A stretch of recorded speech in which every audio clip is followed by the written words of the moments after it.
I'm going to show you how to put a Texas-style spin on pork tenderloins. First, direct the meat to the grill. Second, pair it with a delicious charred tomatillo sauce.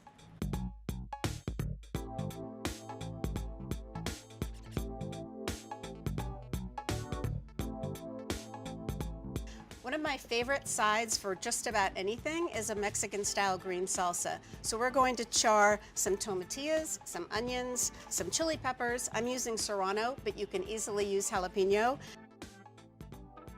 We've also got some garlic, unpeeled. I'll tell you why later. Now, while I've been doing this, I've been preheating the grill basket. When a grill basket is heated, it acts like a skillet. So the minute I put the vegetables on the fire, they're going to sear and start cooking very quickly. No need for perfection here. We just want blackened bits in different places. You can use the tongs to move the vegetables around, or my favorite way, just pick up the basket and shake them around like you would a skillet. The chili peppers and the tomatillos are going to cook very quickly. They're going to blacken and blister. Pull them off as needed. The onions are going to take a little more time to release their moisture. The reason we're grilling the garlic in the skin is it acts as a bit of an insulator, so it can cook a little bit more slowly. The skin can burn, and that's fine, but allows the interior of the garlic to soften and become sweet and flavorful. When the garlic is done, the skin will be nice and blackened like that, and it'll feel soft when you squeeze it. Once the salsa ingredients are charred, we're going to set them aside and move on to the pork. What I love about grilling is the heat of the grill makes things taste fantastic. So when it comes to seasoning, you can keep it really simple. Then I'm just going to use my hands to make sure the meat is evenly coated with the seasonings and the oil.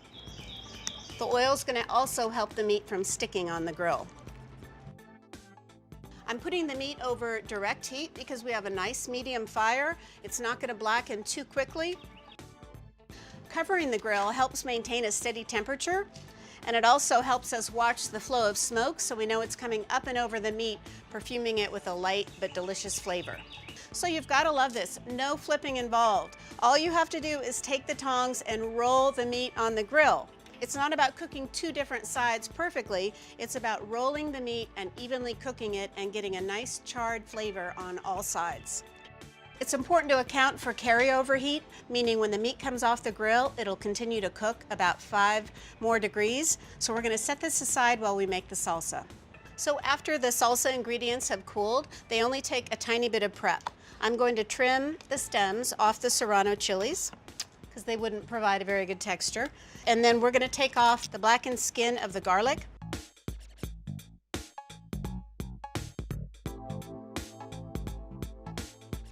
If the tomatillos have a consistent stem, trim it off because it's not the greatest texture. Don't forget to add the delicious juices that have collected in the bottom of the pan because there's a lot of flavor there. I have a big herb garden in Austin, and I rate it for just about everything. I am accused of using an excessive amount of herbs. I think it's important to balance charred flavors with a bit of freshness.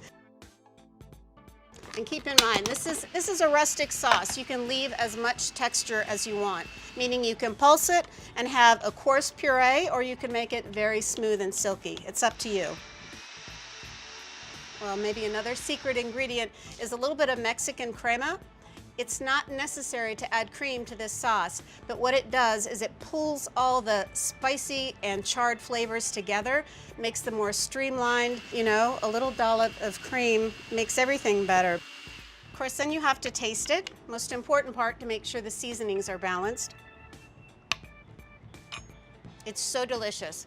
I love the way the fresh oregano plays with the blistered, fiery heat of the chilies. And then you have that juicy, acidic pop of the charred tomatillos, the fresh herbs, the crema, it all comes together. We have our beautiful brown tenderloins. We have our charred tomatillo sauce, and we're ready for dinner. I like to put the sliced meat on a pool of the tomatillo sauce, finish with an herb garnish, and I would always like to add some of the delicious meat juices. Just spoon them over the top for a little extra flavor. I always love to finish with a little sprinkle of flaky salt to season the interior of the meat, and I love the texture on your tongue when you're eating it. So this is ready to go, and I'm going in. I need to have a bite of this right now. And tastes so delicious. So the next time you need a dinner that's easy enough to fire up on a weeknight, but still packs delicious, bold flavors, send your pork tenderloins to the grill and pair it with charred tomatillo sauce.